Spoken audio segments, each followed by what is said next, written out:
नारद बाबा ने इसलिए गर्म आया आंसू क्योंकि माँ थी, दुख हुआ। कहा कि ठंडा का सुख, दुख में आंसू जब गिरते हैं तो गर्म होते हैं, सुख में भी आंसू निकलते हैं, उस समय के अश्रु शीतल होते हैं। नारद बाबा के बाएं नेत्र से इसलिए अश्रु गिरा और वो शीतल था क्योंकि नारद बाबा गृहस्थ आश्रम में नहीं आना चाहते थे। रास्ता साफ हुआ, विधिवत कार्य मात्र कर्म को किया, उसके बाद उत्तर दिशा की ओर नारद बाबा चले। जाते जाते मध्याह्न हुआ, एक सरोवर के किनारे पहुंचे, वहां पे जल का पान किया। एक वृक्ष के नीचे जैसे ध्यान लगाया, एक दिव्य तेज प्रकट हुआ और जैसे ही प्रकट हुआ एक क्षण में ही तिरोहित भी हो गया, गायब भी हो गया। नारद बाबा जितनी बार फिर से प्रयास करने लगे, फिर से ध्यान लगाए, लेकिन वो प्रकाश जो पहली बार आया था वो दोबारा प्रकाश नहीं आया। नारद बाबा जोर जोर से रोने लगे।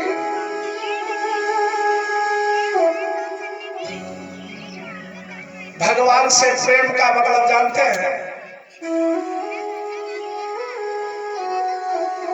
जैसे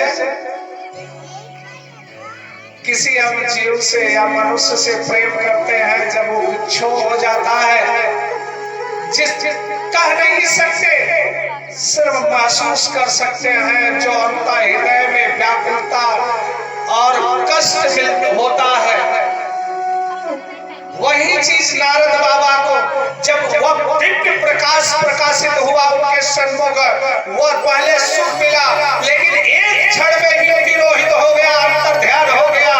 दोबारा प्रयास करने लगे, व्याकुलता चंचलता व्याप्त थी कि वही प्रकाश हमें प्राप्त हो जाए, लेकिन दोबारा प्राप्त नहीं है। नारद बाबा जोर जोर से रोने लगे। उस समय आकाशवाणी हुई कि पुत्र, समय आने पर आपको दर्शन प्राप्त होगा। कहा महाराज अगर दर्शन नहीं देना था दोबारा पहली बार क्यों दिया, क्यों दिए दे?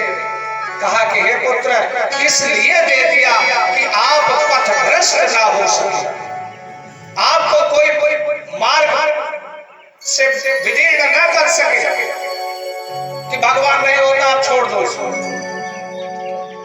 इसलिए आपको मैंने दर्शन दिया। अच्छा, वही नारद बाबा जब दोबारा सृष्टि का महाप्रलय होने के बाद फिर से ध्यान रखिएगा, नारद बाबा का वो पूर्व काल का समय जब पूरा हुआ तो महाप्रलय का समय था। हमने वर्णन किया ना, जल प्रलय, अग्नि प्रलय,